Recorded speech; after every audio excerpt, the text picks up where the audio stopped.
I'm going to be reviewing AutoTonic. Okay, now this thing is amazing. This is the future. Okay, I would like to call it cheat code and or the god of MIDI, and I think it's earned that title pretty easily. Okay, so I'm gonna just go over like the features and stuff, and I'm gonna make a beat with it towards the end of the video. So it does have two key features, which is the key switching technology and the modal mapping, and I will show you that in real time what that is. You may not know what that is, but you know, it's pretty easy to understand. Okay, so now pretty much I could just go over how to set it up, so you can just have a visual video. So if you do choose to get this, it is on sale right now, so I would, you know, go get it while you can get it.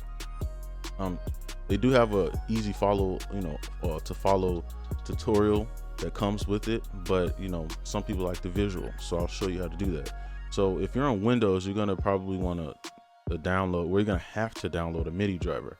That's what this looks like, and as you can see, it's very easy to set up. All you have to do is just press the plus button and it's set up and ready to go. I'm gonna take that off, and then after you do that, it will pop up here. Okay, and what you want to do after that is just hit whatever, you know, MIDI you're using. At first, when I first used it, I clicked here and it worked fine, but you know, I'd rather, you know, I think it's smarter to just click on your MIDI, and then your output, you want it to go to the MIDI driver. Okay, and then that's going to go into FL, and the reason for that is going to make it, you're going to be able to use it with your bass, with every single, you know, VST that you have. All right, and that's very important. All right, and then when you come up here to FL, you go to your MIDI settings, and then you can see this even popped up here. All right, and apparently I have mine set to the regular, but I do have it out to my MIDI. But this one right here, this is the port that I'm using, okay, for the input. Now I don't think the output really matters, to be honest.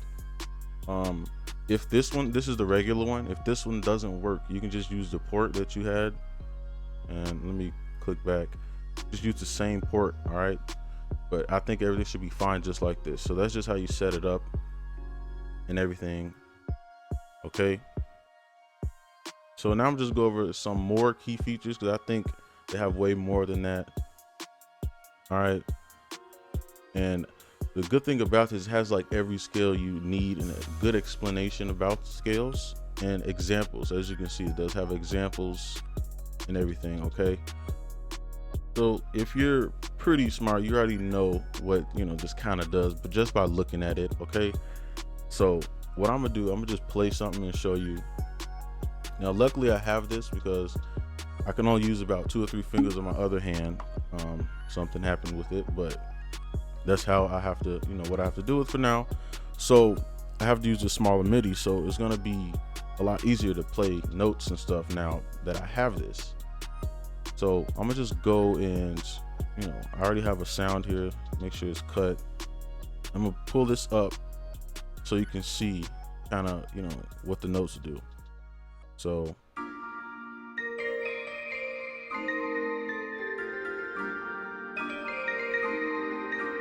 now regularly I couldn't play like that, really. Only some scales and notes I could play like that, but probably not on this one. You know how it switches, you see that?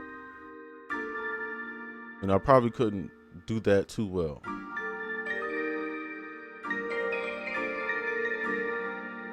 And then you can use the key switching. You just change the notes so easily, you know. And if you want to change these, all you have to do is just unlock it and click something else and then lock it. Okay, and then you're in the scale, right? And you can come over here and create your own scales. I wouldn't do that, but you know, you can do what you want to do. So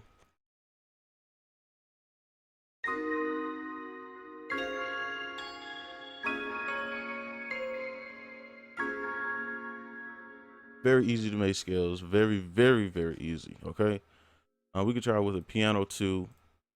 I'm gonna try, I guess we could just keep the same scale.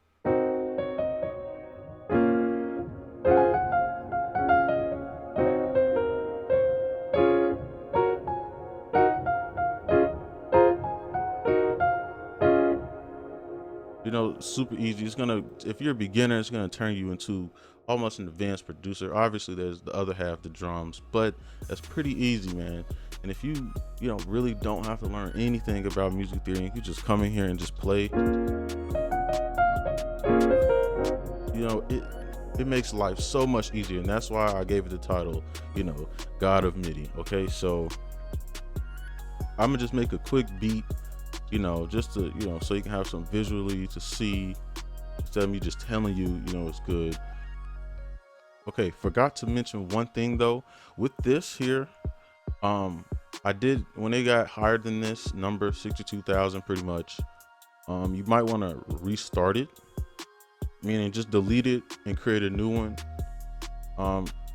It is a free software, this here, so it's gonna have one con, so I would just delete it because it will crash FL if it gets way too high. But this took me 2 days to get to, so you shouldn't have to worry about it. But that's just, I know someone's probably gonna go through this and they're gonna need some help, so you can just delete it and add a new one. Okay, and now it should be fine for the next 2 days. Everything should be cool. So all right, so I'm gonna make a beat with it, or I'm gonna just play some melodies, one or the other. But I'm gonna pull up the actual software so you can see me playing it. And yeah, I'm just leave it at that, and then I might just put some drums over it or whatever melody I come up with. So we can just get started with that.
All right, guys, I think that's enough. Now you should know kind of what it does. Again, it is on sale. You can get a 14-day free trial if you just want to see what it does, and if you like it, you can buy it. So that's gonna be it for this video. Like, comment, subscribe, especially if you're new, and I'll see you guys next video.